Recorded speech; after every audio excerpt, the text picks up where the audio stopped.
Evening all. So let's continue our spotlight. Now let's look at some vehicles. Now, vehicles again are something I would stress you should probably have a stash of them. They're pretty useful. Let's look at some of the basic ones first. All the militia dropships I think are really good, and they're good for just getting into spaces and looking around. So the first one we looked at there had a CIU on it, so a clone reanimation unit, which is pretty decent, but in terms of it being that's all it is. Now the second one I think is a better one, so let's look a bit more detail at this. This is the Gorgon. This comes pre-fit with guns and armor repper and so on, all of which is militia that you don't need skill to use. So as long as you can afford basically 150k ISK, you get a dropship out of it. So what I would then recommend you do, and again remember this kind of harps back to previous things I've said, always go to the market and buy one of every module. Even if it's expensive, buy it, because then you can at least do your fits properly. Because if you don't have the module, if you have no modules, then you don't see the module in your list here.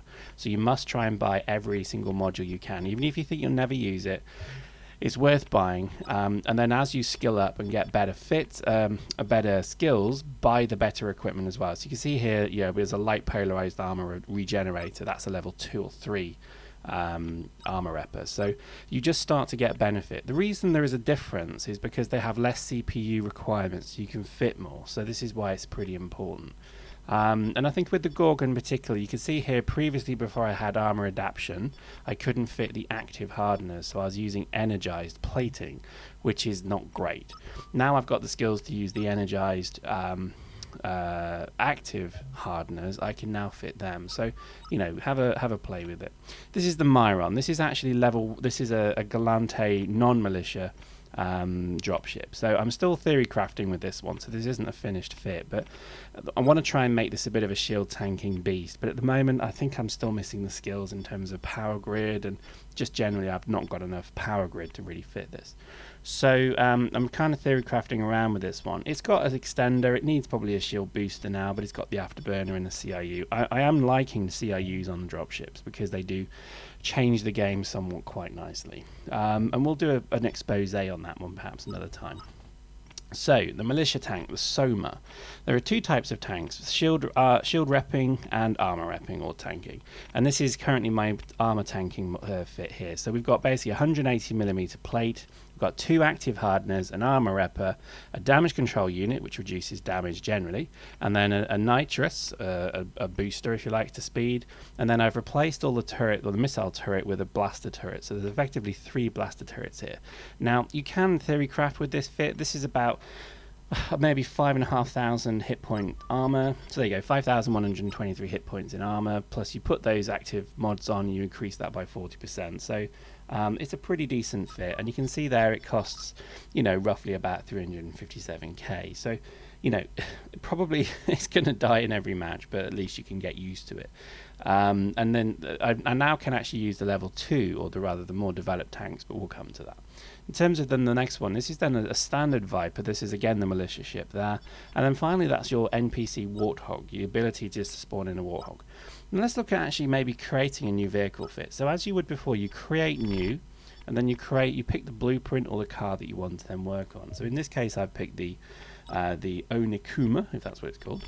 And then because I've got all of the modules bought, even if I'm never going to use them, at least I can have the whole range of mods to fit on this, and this allows me to theory craft. So I really would stress this is why I do it. And in this case what I'm trying to do is create a faster car. I think cars at the moment are pretty weak anyway, so generally they're not what you'd kind of use to go into combat. You generally use them to get to places.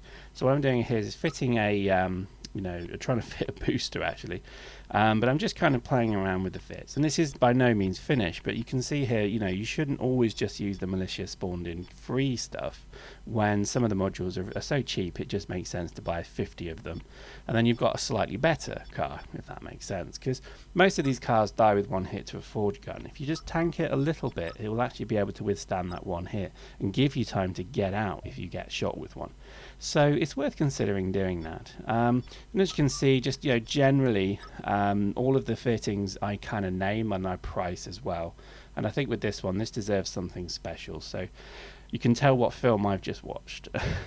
Answers on the comments if you know what car that is. The last of the V8 Interceptors. It doesn't look like it, but it'll do. So this is what I generally do, and I think it's really just important to try and have a good range of cars, dropships, tanks, and so on. And I think really the ability just to use any dropship or any militia dropship, any militia tank is worth looking at, because yeah, you're going to die generally to other tanks, but we've had like team members. Lord Porter actually took out a Gunlogi with a militia tank because he was clever with the way he used it. So don't ever assume that if you get the higher end gear that you're going to automatically win. The amount of times we've shot down very expensive tanks with forge guns because there's been 2 or 3 of us doing it is funny, and particularly with dropships. Dropships will die to any forge gun generally. Most of them will be shot down with 2 shots. Now I've found a few dropships that take 3. But as I'm skilling up my forge gun as well, I'm finding that most of them are generally going down with 2 tops. So dropships, they're a risky thing to use at the moment, but they're fun as well. And I think not enough people use them. I think particularly because they don't really have them fit properly. So a dropship with a CRU is a mobile base, and it is one of the most with an afterburner and a decent pilot. They are going to be one of the most incredible assets to any team in the entire match, because it doesn't matter. You can literally just hover over an enemy point, let people spawn in you, sounds rude, and then drop down into the map. So, and we'll show some footage of this because this is something I've been dabbling with lately, and I think it's an incredibly effective tactic. So hopefully again that's been of use to you. This is just this series of videos is just going to look at fittings. It's going to look at some theory crafting. If you have any fittings that you're willing to share, please put them in the comments, or give me an email or something so we can share them. But hopefully you see there's a whole range of different modules and activities that you can do with these suits that really do mean you should mix and match it up a bit. Hope you enjoyed that. See you next time.